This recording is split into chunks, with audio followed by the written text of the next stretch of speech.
Hai guys, Assalamualaikum warahmatullahi wabarakatuh. Apa kabar? Mudah-mudahan sehat selalu. Jumpa lagi dengan aku Arif dan kali ini guys, kita akan lanjut lagi ya untuk ngebahas soal-soal SKD CPNS tahun 2024. Dan ini adalah di hari kedua teman-teman. Jadi buat kalian yang akan tes di minggu ini ataupun jadwalnya masih belakangan, wajib banget untuk simak videoku sambil ini selesai karena ini bakal banyak informasi dan testimoni yang bakal berguna buat kalian ya. Dan ada juga beberapa sedikit clue ya teman-teman, kalau misalnya TWK dan TIU itu relatif mudah. Nanti kita juga bakal ngelihat bagaimana skor-skor teman-teman kita yang kemarin ya. Itu seperti apa dan memang kalau misalnya kita lihat ya berbagai informasi dan kita juga lihat langsung di live score, rata-rata nilainya itu tinggi-tinggi teman-teman. Itu bahkan banyak yang 400 plus ya nilainya, 400 ke atas ya nilai-nilai yang ada, terutama di Kemenlu itu teman-teman ya. Di Kemenlu itu wah luar biasa nilainya, nanti kita bakal ngeliat juga. Dan yang wajib diwaspadai adalah di TWK teman-teman ya, karena TWK ini memang rata-rata nilai yang terendah di antara semua bagian adalah TWK. Jadi buat teman-teman semua harus waspada di soal-soal TWK, dan kali ini kita juga bakal ngebahas lagi soal-soal yang seperti apa sih gitu ya untuk soal TWK yang perlu teman-teman pelajari. Oke teman-teman, sebelum kita lanjut seperti biasa jangan lupa untuk klik tombol subscribe dan klik juga tombol lonceng yang ada di sampingnya biar nanti kalian dapat notifikasi kalau aku udah upload video-video terbaru. Share juga videoku ke teman-teman kalian dan jangan lupa juga untuk follow akun Instagramku di @muhammadarifm. Karena di sini kita akan latihan-latihan soal setiap hari dan juga ada tips serta triknya. Jadi teman-teman jangan lupa untuk di-follow ya. Oke, tanpa berlama-lama lagi kita langsung aja ya ke inti pembahasannya. Nah, Q ini mudah dan gampang, pejam mata juga udah bisa ketebak jawabannya. Dan memang juga dari skor-skor live score yang ada ya, itu rata-rata Q dan TKP itu tinggi-tinggi teman-teman nilainya. Kemudian TKP sangat mudah, 190 plus bisa didapat, pahami dan bisa pakai trik baca cepat. Nah, untuk yang Q dan TKP ini selama teman-teman memang udah rajin latihan soal dijamin bakal bisa sih. Cuman ya mudah juga relatif ya teman-teman. Kalau misalnya emang mudah tapi nggak pernah latihan soal ya sama aja bakal sulit juga. Jadi ini tetap juga harus banyak latihan soal ya. Fokus saja di TWK, alokasikan waktu 45 menit, sangat hot, disarankan dikerjakan di awal, jadi konsentrasi masih full. Nah untuk tahun ini, jadi memang ini relatif juga teman-teman untuk mekanisme mengerjakan soal apakah TWK atau TKP terlebih dahulu. Tapi dari saran teman-teman yang kemarin sih, mereka menyarankan karena TWK yang paling sulit, bisa mereka menyarankan mengerjakan di awal. Tapi itu balik lagi ya.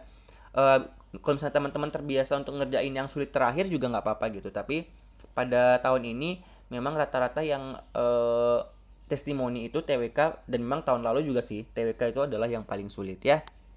Nah ini adalah live score ya untuk SKD di kantor regional 12 BKN Pekanbaru sesi 3. Kalau kita lihat teman-teman, posisi pertamanya ya di sini itu memang skornya adalah 443 teman-teman. TWK-nya 95, TIU 140, TKP-nya tembus 200. Jadi memang sepertinya ya kalau kita lihat juga nih di skor-skor ya papan atas untuk di peringkat 1 sampai dengan 12. Rata-rata yang mencapai nilai 100 plus di TWK itu bisa kita lihat hitungannya sedikit teman-teman. Ini yang top 12 ya. Gimana yang di bawah-bawah? Jadi kita perlu waspada banget di TWK. Dan teman-teman juga harus ini nih, perhatikan total skor. Kayaknya di tahun ini banyak yang bakal tembus 400 ya skornya. Jadi buat kalian yang pengen ngincar banget peringkingan ataupun peringkat pertama atau 1 sampai 3 lah ya, itu wajib banget punya total skor di atas 400 biar aman. Ya karena kalau misalnya kita lihat nih yang peringkat pertama Harun Ar-Rasyid ya, TWK-nya 95, TIU 140, TKP 207 teman-teman ya. 207 ini wah itu udah lumayan ya. 208 ya, itu udah lumayan tinggi gitu teman-teman. Oke, jadi langsung aja teman-teman kita ke latihan soal untuk TWK. Nah, soal TWK Pancasila dalam konteks pemilihan kepala daerah atau pilkada, golput bisa dihubungkan dengan nilai-nilai Pancasila. Dari sudut pandang Pancasila, mengapa golput bisa dianggap bertentangan dengan prinsip-prinsip dasar Pancasila? Nah ini adalah soal penalaran untuk Pancasila ya. A. Karena golput melanggar, ini sila pertama teman-teman ya, tipe. Golput melanggar sila pertama ketuhanan yang Maha Esa karena tidak memberikan suara dianggap tidak memperhatikan kewajiban kepada Tuhan. B. Sikap golput bisa dianggap melanggar sila kelima keadilan sosial bagi seluruh rakyat Indonesia karena hak suara adalah untuk mencapai keadilan. Atau C. Tidak memberikan suara dalam pilkada dianggap melanggar sila kedua, kemanusiaan yang adil dan beradab karena setiap warga negara memiliki tanggung jawab untuk berpartisipasi dalam pembangunan negara. D. Golput dianggap bertentangan dengan sila pertama. Ini terbalik ya, ini sila ketiga ini maksudnya. Kebinekaan yang menjunjung tinggi persatuan meskipun melalui perbedaan pendapat, karena tidak memanfaatkan hak suara untuk menyuarakan keberagaman pendapat. Atau yang E. Golput bertentangan dengan sila keempat, kerakyatan yang dipimpin oleh hikmat kebijaksanaan dalam permusyawaratan perwakilan karena tidak berpartisipasi dalam proses demokrasi. Menurut kalian ini jawabannya apa? Nah, untuk soal-soal TWK, kalian perlu tahu inti dan poin dari tiap-tiap Pancasila, teman-teman. Ya, jangan kebalik. Nah, di sini adalah konteks pemilihan kepala daerah atau pilkada. Ya, ini adalah adanya kepentingan musyawarah mufakat. Ya, jadi bagian dari demokrasi. Nah, untuk soal-soal yang seperti ini ya, maka kepentingan demokrasi itu erat kaitannya dengan yang namanya sila keempat. Ya, kerakyatan yang dipimpin oleh hikmat kebijaksanaan dalam permusyawaratan perwakilan. Maka jawaban yang tepat untuk menjawab soal ini adalah yang E, teman-teman. Ya, karena dia tidak berpartisipasi dalam proses demokrasi. Karena memang salah satu pengamalan Pancasila ya, sila keempat itu adalah berpartisipasi dalam demokrasi, teman-teman. Maka jawaban yang tepat untuk soal ini adalah yang E ya. Nah, jadi buat teman-teman yang sekarang nih lagi nyari tempat buat belajar latihan-latihan soal yang ada waktunya, kalian bisa langsung ke sini teman-teman ya, jadi cpns.com. Nah, tampilannya seperti ini. Jadi buat teman-teman yang pengen latihan-latihan soal untuk SKD bisa klik di sini pembelian paket soal. Ya, teman-teman silakan aja diklik. Nah, jadi ada diskon teman-teman ya dengan menggunakan kode dunia CPNS. Nanti akan ada potongan sebesar 27.000. Nah, untuk soal-soalnya seperti apa? Nanti kita bisa coba ya, teman-teman yang pengen nyoba-nyoba dulu itu ada tryout gratisnya. Teman-teman bisa klik di sini. Nah, jadi untuk soalnya itu seperti ini, teman-teman. Jadi teman-teman itu nanti bisa mengerjakan 110 soal ya. Dan bahasanya sudah CAT seperti yang ada di tes CPNS nanti. Nanti akan ada waktunya dan teman-teman harus mengerjakan sebanyak 110 soal ya. Nah, jadi di sini teman-teman juga ketika selesai nanti akan muncul skornya berapa. Ya, ini kita random aja ya ngerjainnya untuk contoh. Jadi misalnya nih, ini kita random aja ya. Kemudian nanti teman-teman silahkan dikerjakan sampai dengan selesai ya. Nanti kalau sudah, contohnya seperti ini, teman-teman klik selesai. Nanti akan muncul langsung skornya ya. Nah, ini saya karena ngejawabnya asal, jadi memang tadi jawaban saya salah, teman-teman. Nanti akan ada hasilnya seperti ini. Jadi teman-teman bisa langsung ngerjain dan bisa langsung dapat nih hasilnya seperti apa, apakah teman-teman lolos passing grade ataupun tidak ya. Nah, buat teman-teman jadi silakan aja langsung untuk melakukan pembelian, kalian bisa langsung aja klik di jadicpns.com. Kita lanjut ke soal berikutnya, tokoh BPU PKI dan PPKI. Pada masa BPU PKI dan PPKI, tokoh seperti Soekarno, Muhammad Hatta, Muhammad Yamin menunjukkan integritas yang tinggi dalam memimpin proses perumusan dasar negara Indonesia. Pertanyaannya, bagaimana pengaruh integritas yang ditunjukkan oleh tokoh-tokoh BPU PKI dan PPKI terhadap stabilitas politik dan kesatuan bangsa Indonesia? Ini tipe soal integritas, teman-teman ya. Apakah yang A menciptakan persatuan yang kuat di antara kelompok masyarakat?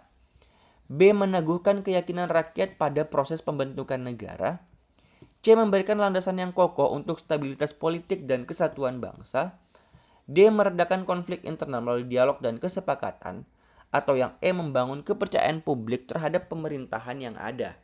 Menurut kalian jawabannya yang mana? Jawaban yang tepat adalah yang C, teman-teman ya. Jadi memberikan landasan yang kokoh untuk stabilitas politik dan kesatuan bangsa. Kita lanjut lagi ke soal berikutnya, teman-teman. Ini mengenai komisi yudisial. Seorang hakim tertangkap tangan menerima suap. Komisi yudisial kemudian mengambil tindakan tegas dengan memberhentikan hakim tersebut. Tindakan komisi yudisial ini memicu perdebatan di masyarakat.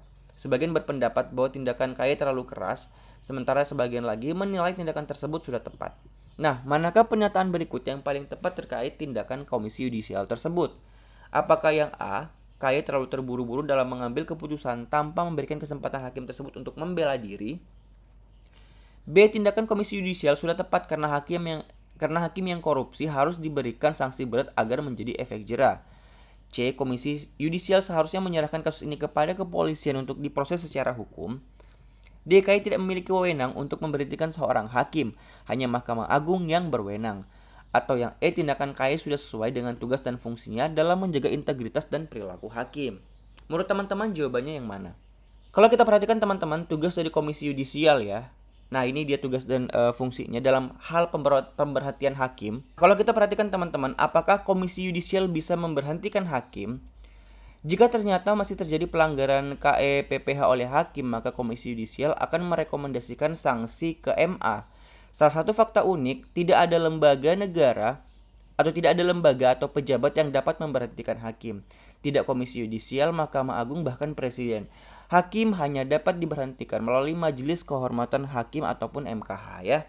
Jadi kalau kita perhatikan untuk pilihan-pilihan ini sebenarnya yang tepat banget nggak ada teman-temannya. Tapi kalau yang mendekati itu yang E. Jadi tindakan itu sudah tepat karena memang mungkin di sini prosesnya adalah dia sudah mengajukan terlebih dahulu ke MA teman-temannya. Jadi untuk dilakukan majelis kehormatan itu tadi.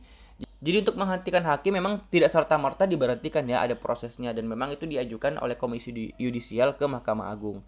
Tapi kalau misalnya dari pilihan ini yang paling tepat memang yang E teman-teman jawabannya ya. Wewenang MK. Sebuah partai politik mengajukan permohonan uji materi terhadap sebuah undang-undang yang mengatur tentang pemilu. Partai tersebut berpendapat bahwa beberapa pasal dalam undang-undang tersebut bertentangan dengan UUD 1945. Nah, Mahkamah Konstitusi kemudian mengabulkan permohonan tersebut dan menyatakan beberapa pasal dalam undang-undang tersebut tidak konstitusional. Manakah pernyataan berikut yang paling tepat terkait dengan putusan MK tersebut? A. Putusan MK tersebut hanya berlaku bagi parpol yang mengajukan permohonan. B. Putusan MK tersebut tidak dapat diganggu-gugat oleh lembaga negara manapun. C. Putusan MK tersebut hanya bersifat sementara dan dapat dibatalkan oleh DPR. D. Putusan MK tersebut memiliki kekuatan hukum yang mengikat bagi seluruh lembaga negara. Atau E. Putusan MK tersebut hanya berlaku bagi pelaksanaan pemilu yang akan datang. Jawaban yang tepat menurut kalian yang mana?